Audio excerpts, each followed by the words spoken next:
I get a lot of calls and people are asking about the sort of things that I do in my classes. But one of the things that people don't usually ask me is, are you a good dog trainer? So I was just going to maybe talk around that a little bit today. I'm sure it's going through people's minds.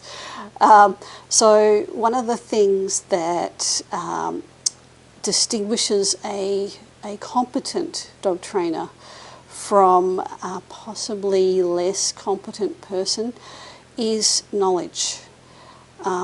There's two sort of types of knowledge out there. There's going out and being in the environment and watching dogs and learning on the job.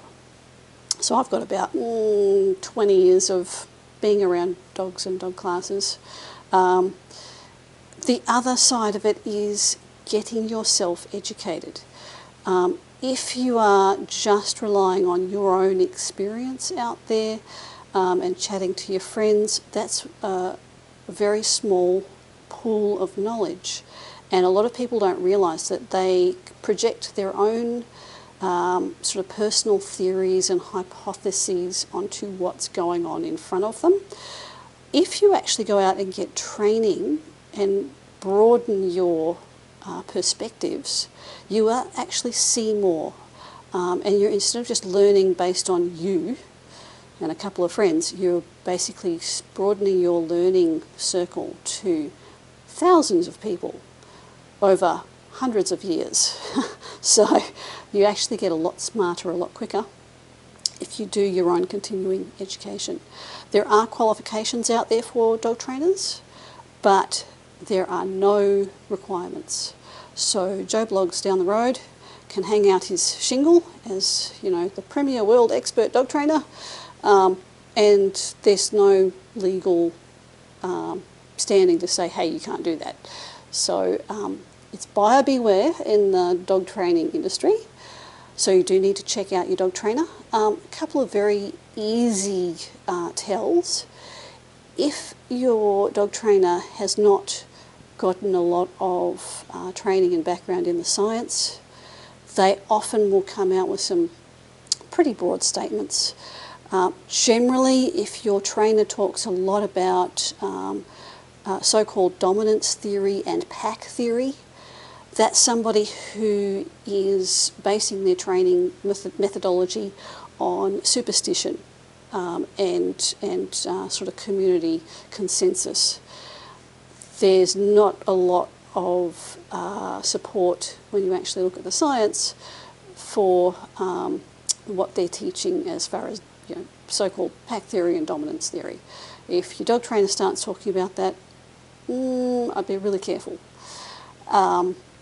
The alternative sort of worldview among dog trainers who base their work on, you know, they've actually tested it out on a lot of dogs in a very controlled way to make sure what they're doing actually does apply. It's not just that mental, well, I believe that, so I'm going to label everything based on that belief. They're actually going on other people's opinions and research. So that sort of sciencey background is what I use. You'll hear the words that they're going to use instead of saying dominance or pack or be the leader. They're going to talk about what you need to do in terms of training rather than what you need to be. And so you'll hear things like you're going to use rewards, you're going to use positive reinforcement. Occasionally, if they're going to be real science geeky like me, they might say, oh, well, let's use some negative punishment on that. Usually they're just going to say, why don't we just ignore the behaviour we don't want and train them to do the behaviour that we do want? So that's sort of the ethos that you're going to see from someone who's got training. A lot of trainers like myself will adhere to something called the LIMA concept. So it's an acronym. It's LIMA. It's least intrusive, minimally aversive. So that's our training principle, is we're going to do the least nasty stuff to get the behaviour that we want, because the less nasty stuff works really, really well. Unlike your scary boot camp guy, I don't want my dog trained in 5 minutes. I want their behaviour to reflect their inner state of, I can cope with this, rather than trying to get the dog to suppress their behaviour through punishment.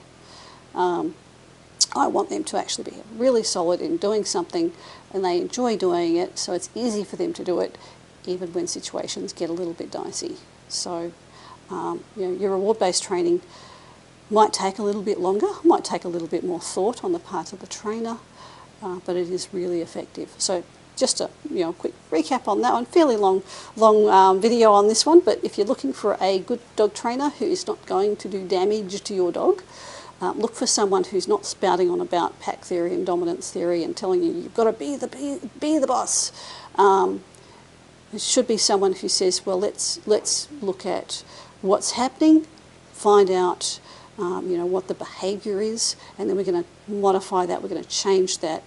And they really should begin training, even if they're what we call a balanced trainer. They do use punishment, but they should start out with reward, reward, reward.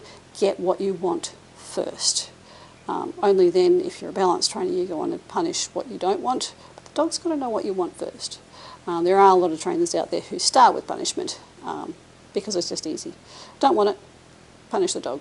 Poor old dog has to kind of do a lot of experimentation, get a lot of punishment before they figure out what works to avoid the punishment.